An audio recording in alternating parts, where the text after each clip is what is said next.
Unit 3ல random process டாபிக்ல example problem பார்க்க போகிறோம். Question: the process x of t whose probability distribution under certain conditions is given by p of x of t equal to at power n minus 1 divided by 1 plus at whole power n plus 1, comma n equal to 1 to etc. Next, at divided by 1 plus at, comma n equal to 0. Show that it is not stationary or evolutionary or not SSS process. அது question இங்கே என்ன கொடுத்துருக்காங்கன்னா, கொஸ்டினில் X of D ப்ராசஸை பற்றி கொடுத்துருக்காங்க. Probability of X of T கொடுத்துருக்காங்க. இதில் வந்து என் வந்து 1 2 எக்ஸெட்ராவாக இருந்தால் அதோட என் திட்டம் இந்த மாதிரி இருக்கும். இதில் என் வந்து ஈக்குவல் டு 0வாக இருந்தால் P of X of T வந்து இந்த ஃபார்மெட்டில் இருக்கும், ஏடி பை 1 + ஏடின்னு இருக்கும். இப்போ கொஸ்டின் என்ன கேட்டிருக்காங்க, அதாவது என்ன ப்ரூஃப் பண்ணணும்னா, இந்த ப்ராசஸ் வந்து எக்ஸ் ஆஃப் டிங்கிற ப்ராசஸ் வந்து நாட் ஸ்டேஷ்னரிங்கிற ப்ரூஃப் பண்ணணும். நாட் ஸ்டேஷ்னரி அப்படின்னாலும் நாட் எஸ்எஸ்எஸ் ப்ராசஸ்னாலும் எவல்யூஷனரி ப்ராசஸ்னாலும் ஒன்று தான். அதாவது ஸ்ட்ரிக்ஸ் அண்ட் ஸ்டேஷ்னரி இல்லை வெறுமணிக்கு ஸ்டேஷ்னரின்னு சொல்லலாம். இங்கே நம்ம நாட் ஸ்டேஷ்னரின்னு ப்ரூவ் பண்ணணும், அதாவது நாட் எஸ்எஸ்எஸ் ப்ராசஸ் ப்ரூவ் பண்ணணும். இதுக்கு ஸ்டேஷ்னரி ப்ராசஸாக இருக்கணும்னா E of X of T வந்து கான்ஸ்டண்டாக இருக்கணும், variance of X of T வந்து கான்ஸ்டண்டாக இருக்கணும். இப்போ நம்ம ஃபஸ்ட்டு வந்து ப்ராபபிலிட்டி டிஸ்ட்ரிபியூஷன் என்னன்னு ஃபஸ்ட்டு கண்டுபிடிக்கலாம். அதுக்கடுத்து E of X of t, variance of X of t என்னன்னு கண்டுபிடிக்கலாம். Probability distribution of X of t is, இப்போ இந்த மாதிரி டேபிள் போட்டுக்கோங்க. எக்ஸ் ஆஃப் டியை வந்து என்னன்னு எடுக்கிறோம். Pn or P of X of t equal to n. அது இது ஒரு நோட்டேஷன் தான், பிஎன்கிறது ஒரு நோட்டேஷன் தான். இப்போ x of t equal to n, இதோட வேல்யூஸ் என்னென்ன இருக்குன்னா 0 1 2 3 இப்படி போய்கிட்டே இருக்கும், எக்ஸெட்ரான்னு போட்டுக்கலாம். இப்போ என் வந்து 0வாக இருந்தால் P of X of T என்ன இருக்கும், இதில் 0 போடும்போது கொஸ்டின்லேயே கொடுத்துட்டாங்க, ஏடி பை 1 + ஏடின்னு இருக்கும், அதை அப்படியே எழுதிக்கலாம். அடுத்து n = 1 போடும்போது இதில் எண்ணுக்கு பல 1 போடுவோம், நியூமரேட்டரில் 1 - 1 என்ன ஆகும் 0.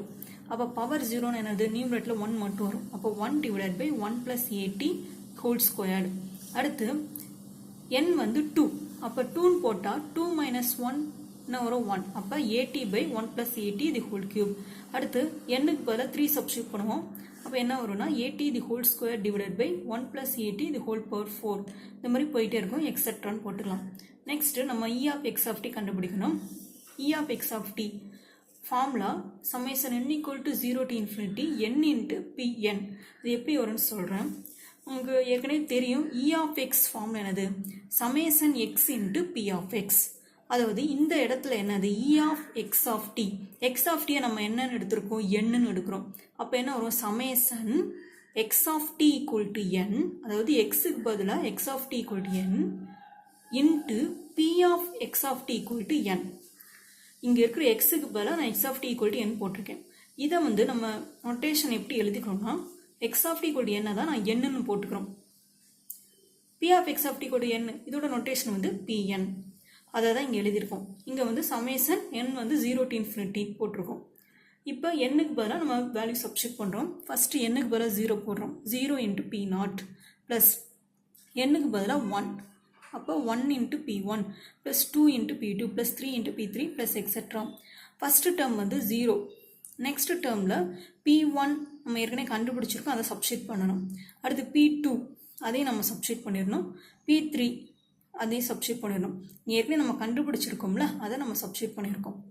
நெக்ஸ்ட்டு இதில் 1 / a + t ஹோல் ஸ்கொயர் வந்து எல்லாத்துலேயும் காமனாக இருக்குது, அதனால அவுட் சைடு எடுக்கிறோம். அப்போ 1 / 1 + at the whole square into 1 + 2 × at divided by 1 + at plus 3 × at square divided by 1 + at the whole square plus etc. Next வந்து இந்த ஸ்கொயர்டை வந்து நான் ஹோல் ஸ்கொயர்னு எழுதியிருக்கேன், வேறு எந்த சேஞ்சும் கிடையாது. நெக்ஸ்ட் வந்து இங்கே ஃபார்முலா யூஸ் பண்ணியிருக்கேன். என்ன ஃபார்முலா யூஸ் பண்ணியிருக்கேன்னா 1 - x ஹோல் பவர் -2. இதோட ஃபார்முலா என்னது, 1 + 2x + 3x² + எக்ஸெட்ரா போய்கிட்டே இருக்கும். அந்த ஃபார்மெட்டில் தான் இந்த எக்ஸ்பான்ஷன் இருக்குது. அதனால் 1 - at by 1 + at the whole power -2. அதாவது எக்ஸுக்கு பதிலாக இந்த இடத்துல at by 1 + at இருக்குன்னு அர்த்தம். இந்த ஃபார்முலாவை நம்ம இங்கே யூஸ் பண்ணியிருக்கோம். நெக்ஸ்ட்டு இங்கே இங்கே வந்து நம்ம எல்சிஎம் எடுக்கிறோம். அப்போ என்ன வரும், டினாமினேட்டரில் 1 + 80, நியூமரேட்டரில் இங்கே 1 + 80 மல்டிப்ளை பண்ணுவோம். அப்போ 1 + 80 - 80 ஹோல் பவர் -2. இது 80 கேன்சல் ஆயிரும். இங்கே வந்து வெளியில் வந்து 1 + 80 ஹோல் ஸ்கொயர் இருக்கும். அப்போ நியூமரேட்டரில் 1 மட்டும் இருக்கும். கீழே வந்து 1 + 80 இந்த ஹோல் பவர் வந்து -2. அப்போ இங்கே வந்து நம்ம இதை எப்படி எழுதிக்கலாம்னா 1 / 1 பவர் -2 என்னது 1 தான். அப்போ 1 / டினாமினேட்டருக்கு மட்டும் பவர் வந்து -2 போட்டுக்கலாம். அப்போ 1 + 80 ஹோல் பவர் -2. இங்கே பாசிட்டிவ் இருக்குது, இங்கே நெகட்டிவ் இருக்குது. அப்போ இது ரெண்டும் கேன்சல் வரும். அப்போ E of x of t என்ன வரும், 1. 1ங்கிறது என்னது, ஒரு constant. E of x of t equal to constant. Next வந்து நம்ம வேரியன்ஸ் கண்டுபிடிக்கணும்னா ஃபார்முலாவில் என்ன வரும், E of x square - E of x whole square படிச்சிருக்கோம். அப்போ நம்மளுக்கு E of x square of t என்னன்னு தெரியணும். அதுக்கு formula summation n equal to 0 to infinity n square into pn. இது எப்படி வரும்னா E of x squared formula என்னது, summation x squared into p of x. நம்ம x squared பதில் என்ன போடணும், x squared of t equal to n squared. அதாவது இந்த x squared of t வந்து நம்ம n squared எடுத்திருக்கோம். அப்போ summation x squared of t equal to n squared into p of x of t equal to n. அதாவது xக்கு பதிலாக நம்ம இதை சப்ஸ்டியூட் பண்ணி வச்சிருக்கோம். இதை இப்போ நோட்டேஷன் ஃபார்மேட்டில் மாற்றணும்னா இதை இங்கே என்ன போட்டுக்கலாம், n squared போட்டுக்கலாம். இந்த நோட்டேஷன் வந்து pn, அதை தான் இங்கே வந்து n squared into pn எழுதியிருக்கோம். நெக்ஸ்ட் இந்த டேர்மில் நம்ம ஆட் அண்ட் சப்ட்ராக்ட் n போடுறோம். ஏன்னா ஒரு சிம்பிளிஃபிகேஷனுக்காக இந்த மாதிரி பண்ணுறோம். இப்போ n - n add and subtract n போட்டுக்கோம். அப்போ n square + n - n into pn. இந்த ஃபஸ்ட்டு ரெண்டு டேர்மில் என்ன காமனாக எடுத்துக்கோங்க. அப்போ n into n + 1 - n pn. இப்போ இது ரெண்டாக ஸ்ப்ளிட் பண்ணிக்கலாம். summation n equal to 0 to infinity n into n + 1 pn minus summation n equal to 0 to infinity n into pn. இந்த செகண்ட் டேர்ம் இருக்குல்ல, இது வந்து நம்ம ஏற்கனவே கண்டுபிடிச்சது தான். E of x of t equal to summation n equal to 0 to infinity n into pn. இதோட value என்னது, 1. அதாவது நம்ம போனதில் கண்டுபிடிச்சோம், அதை சப்ஸ்டியூட் பண்ணிக்கலாம். இதை வந்து இந்த டேர்ம் ஃபுல்லாத்தையும் நம்ம ஒரு 1ன்னு எடுத்துக்கிறோம். இதில் ஃபஸ்ட்டு டேர்ம் என்னன்னு தெரியாது, அதை நம்ம தனியாக கண்டுபிடிச்சு சப்ஸ்டியூட் பண்ணணும். ஃபஸ்ட்டு டேர்ம் மட்டும் எடுக்கிறோம். summation n equal to 0 to infinity n into n + 1 into pn. இதில் n-க்கு பதிலாக நம்ம வேல்யூ சப்ஸ்டியூட் பண்ணுறோம். ஃபஸ்ட்டு வந்து n-க்கு பதிலாக 0 போடும்போது 0 into p0 ப்ளஸ் n-க்கு பதிலாக 1 போடுவோம். அப்போ 1 into 2 p1 plus 2 into 3 p2 plus 3 into 4 p3 plus etcetera. Next first term ஃபுல்லாகவே 0. அடுத்து 1 into 2 into p1க்கு நம்ம p1 வந்து நம்ம ஆல்ரெடி கண்டுபிடிச்சிருக்கோம், அதை நம்ம சப்ஸ்டியூட் பண்ணுறோம். 1 / 1 + 80 the whole square plus 2 into 3 80 / 1 + 80 whole cube plus 3 into 4 80 squared by 1 + 80 the whole power 4 plus etcetera. நெக்ஸ்ட்லையுமே 1 / 1 + 80 the whole square வந்து காமனாக இருக்குது, அதை அவுட் சைடு எடுத்துக்கலாம். அப்போ 1 / 1 + 80 the whole square into 1 into 2 plus 2 into 3 80 / 1 + 80 plus 3 into 4 80 / 1 + 80 whole square வரும். இங்கே வந்து ஹோல் ப்ராக்கெட் போட்டு ஸ்கொயர், ஏன்னா நியூமரேட்லேயும் ஒரு ஸ்கொயர் இருக்கனால ஹோல் ப்ராக்கெட் போட்டு ஸ்கொயர் போடுறோம். Plus etcetera.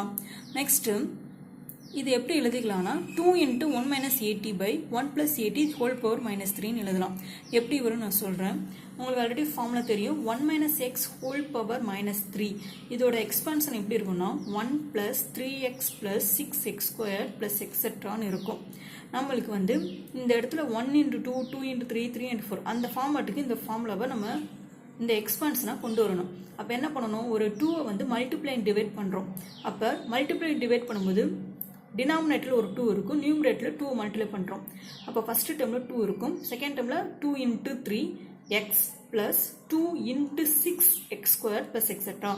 அடுத்ததில் வந்து 1/2 into 1 into 2 plus 2 into 3x plus 2 into இந்த 6-ஐ தான் 3 into 2 நான் பிரிச்சிருக்கேன். 6-ஐ வந்து 3 into 2 பிரிச்சிருக்கேன் into x² plus etcetera. அடுத்த டேர்மில் வந்து 1/2 into 1 into 2 plus 2 into 3x plus இந்த 2 பிரிச்சோம்ல, அதை வந்து 2 and 2 கம்பைன் பண்ணி 2 into 2 4. அப்போ 3 ஃபர்ஸ்ட் எழுதியிருக்கேன். 3 into 4x² ப்ளஸ் எக்ஸெட்ரா. நம்மளுக்கு இந்த டேர்ம் இருக்குது 1 into 2 2 into 3 3 into 4 அந்த டேர்ம் வரைக்கும் நம்ம கொண்டு வந்துட்டோம். இப்போ இந்த டேர்ம் ஒன் சைடு வச்சுட்டு ரிமைனிங் இருக்கிறத நம்ம கிராஸ் மல்டிப்ளை பண்ணணும். அப்போ 1 into 2 plus 2 into 3x plus 3 into 4x² plus etcetera equal to 2 into 1 - x whole power -3.